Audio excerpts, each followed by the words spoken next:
চাই না মেয়ে তুমি অন্য কার হও।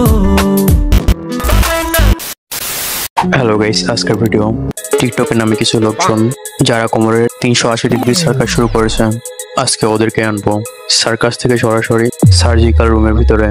So welcome ladies and gentleman to roasting video.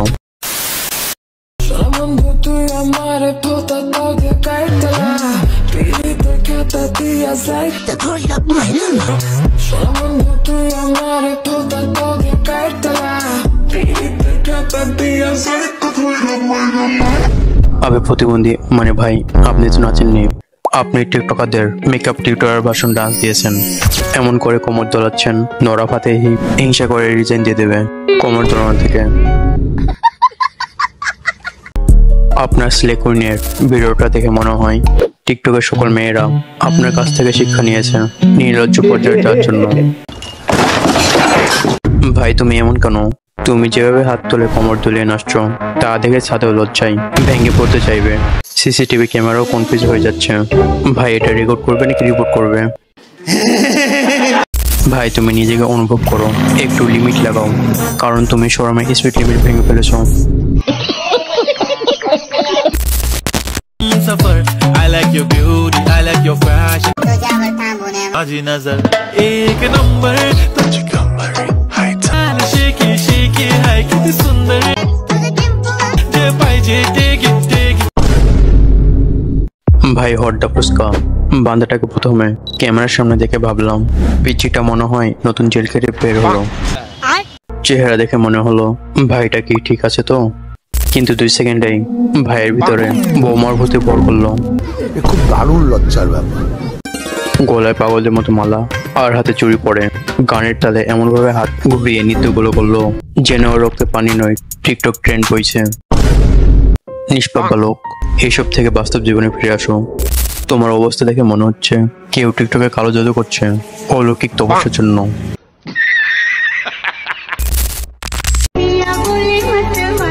আঙ্গো অ্যাটিটিউডের load তুমি নিতে পারবা না। আমরা যদি অ্যাটিটিউড দেখাই তুমি সইতে পারবা না।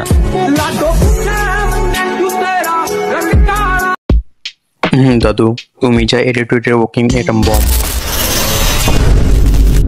এই অ্যাটিটিউডের ওজন কেউ নিতে পারবে না ভাই। ঠিক যেমন তার দাঁতগুলো নোট নিতে পারে নাই, পৃথিবী ছেড়ে আগেই তার দাঁতগুলো চলে গেছে, কিন্তু দাদু কনফিডেন্স আজও ফুল চার্জে। দাদু আপনি সত্যি লিজেন্ড, এত কম রিসোর্সে আর এই বয়সে এত কনফিডেন্স। নাসার উচিত আপনাকে স্টাডি করা কিভাবে দাঁত ছাড়া মানুষ আত্মবিশ্বাসে দাঁত ভাঙা জবাব দেয়। দাদুর বয়স বেশি হয়েছে, মাথার অবস্থা ঠিক নেই, বোঝা যাচ্ছে। চিকিৎসা করান, থেরাপি নিন, না হলে দাদু তোমার টিকটক দেখে ডেন্টিস্টরা হতাশে পড়ে যাবে, কারণ ওনার জন্য টুথপেস্টে কোনো বিজ্ঞাপন চলে না। তাই বলি বয়সটা নাতি নাতনিদের সাথে কাটান, নামাজ কালাম পড়েন আর দোয়া করেন, কারণ বুড়া বয়সে চাপড়ে হওয়া টিকটক করা মোটেও ভালো লক্ষণ না। ইয়ার জানো, বাংলাদেশে কোনো কিছু ট্রেন্ডিং এ উঠলে সবাই তা নিয়ে ভিডিও করতে করতে ওরজি করে দেয়। যেমন হলুদ আর গ্লাস, আমিও করতে গিয়েছিলাম, কিন্তু আম্মু যা বলছিলাম ট্রেন্ডিং এ উঠে ওরজি করে দেয় হাসিটাকেও। যেমন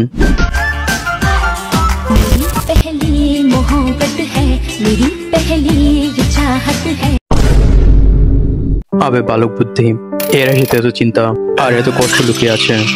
মনে হয় নতুন বউ সংসার ছেড়ে পালিয়েছে অন্য কারোর সাথে।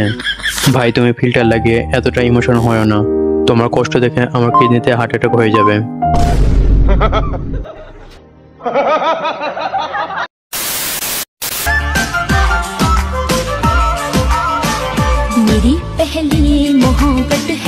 আবে ইয়ার, হেরে দেখে মনে হচ্ছে পাবলিক মেরে মেরে পাগল বানিয়ে দিয়েছে ট্রেন্ডিং হাসি দেওয়ার জন্য।